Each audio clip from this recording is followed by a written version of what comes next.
3 बहुओं की एक बेटी। हे भगवान, कब तक मुझे पोते या पोती के लिए तरसाएगा। 3 बेटे बहुएं होते हुए भी मेरे घर का आंगन सुना। अब तो इस बुढ़िया की फरियाद सुन ले भगवान। ये हैं जानकी देवी। जानकी देवी के साथ उनकी 3 बहुएं रंजना, बाला और कनिका रहती थी। उसका शहर में खुद का काम था।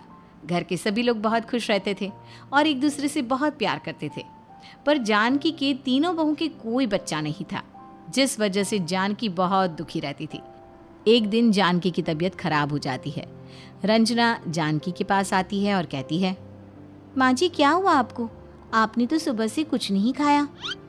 बेटा, कुछ दिनों से मुझे तो भूख ही नहीं लग रही। माँ जी, मुझे लगता है आपको डॉक्टर को दिखाना चाहिए। मैं अभी जाके डॉक्टर सारांश को कॉल कर देती हूँ। रंजना डॉक्टर को बुलाती है और डॉक्टर जानकी को चेक करता है। रंजना डॉक्टर को कहती है, क्या हुआ डॉक्टर साहब? कुछ पता चला? माँ को भूख प्यास क्यों नहीं लग रही है? डॉक्टर सारांश रंजना को बाहर आने का इशारा करता है और बाहर चला जाता है। रंजना भी उनके पीछे पीछे चली जाती है। रंजना के बाहर आते ही डॉक्टर सारांश रंजना से कहते हैं, मुझे लगता है आपकी माँ को कोई चिंता है और उस चिंता के कारण उन्हें भूख प्यास नहीं लग रही है। पर डॉक्टर साहब, घर में तो ऐसी कोई दिक्कत भी नहीं है।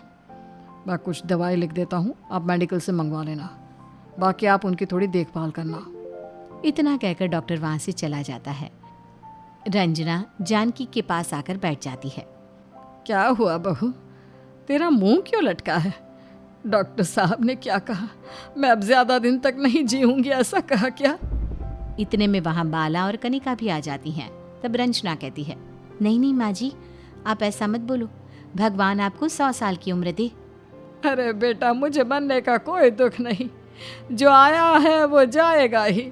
मुझे दुख ये है कि कहीं मैं अपने पोते पोती का मुंह देखे बिना ना मर जाऊं। बेटा, मुझे मरने से पहले पोते का मुंह दिखा दे ताकि मैं चैन से मर सकूं। सब चुप हो जाते हैं। थोड़ी देर बाद बाला कहती है, माँ जी, अगर मेरे हाथ में होता ना तो मैं आज ही आपको पोते का मुंह दिखा देती। जानकी सबको देखती है और आंखों से 2 आंसू टपक पड़ते हैं। ऐसे ही कुछ दिन बीत गए। जानकी अब धीरे धीरे ठीक होने लगी थी। कुछ ही दिनों में वो बिल्कुल ठीक हो गई। जानकी ने सोचा और मन ही मन कहा, मुझे काफ़ी समय हो गया है घर में पड़े पड़े। काफ़ी समय से मंदिर भी नहीं गई। ऐसा करती हूँ, आज मंदिर ही चली जाती हूँ। जानकी जल्दी जल्दी तैयार होती है और अपनी बहुओं को बुलाकर कहती है, सुनो, मैं मंदिर जा रही हूँ। बहुत समय हो गया घर में पड़े पड़े, अब मुझसे और नहीं रहा जाता। जी माँ, ठीक है।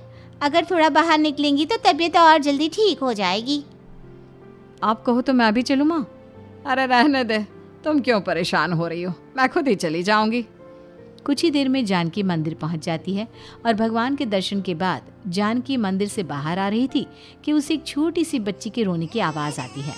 जानकी कहती है, अरे ये बच्चे के रोने की आवाज कहाँ से आ रही है? यहाँ आसपास तो कोई दिखाई भी नहीं दे रहा। आवाज सुनकर जब वो इधर उधर देखती है तो पाती है कि दान पेटी के पास एक बच्चा रो रहा था।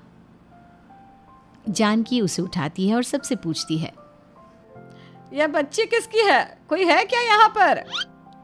अरे देवी, मुझे लगता है भगवान ने आपके लिए ये बच्चा प्रसाद के रूप में भेजा है। ले जाओ आप इसे। अगर कोई आया तो मैं आप तक उसे ले आऊंगा। जानकी बच्ची को घर ले आती है और घर की तीनों बहू बच्ची से खेलने लगती है। बच्ची की मुस्कान सबका दिल जीत लेती है। ऐसे ही कुछ दिन बीत जाते हैं, पर बच्ची को लेने कोई नहीं आता और वहाँ दूसरी तरफ बच्ची का मुंह सबको और मोहित करता जा रहा था। उस बच्ची का नाम रखा गया राधा। एक दिन रंजना बच्ची को खिला रही थी तो वहाँ बाला आती है और कहती है, रंजना दीदी, आप जाकर कपड़े धो लो ना, मैं राधा के साथ खेलती हूँ। हाँ हाँ धो लूंगी, पर पहले मुझे राधा के साथ खेलना है। अब सुबह से राधा के साथ होना, अब मुझे राधा के साथ खेलने दो ना।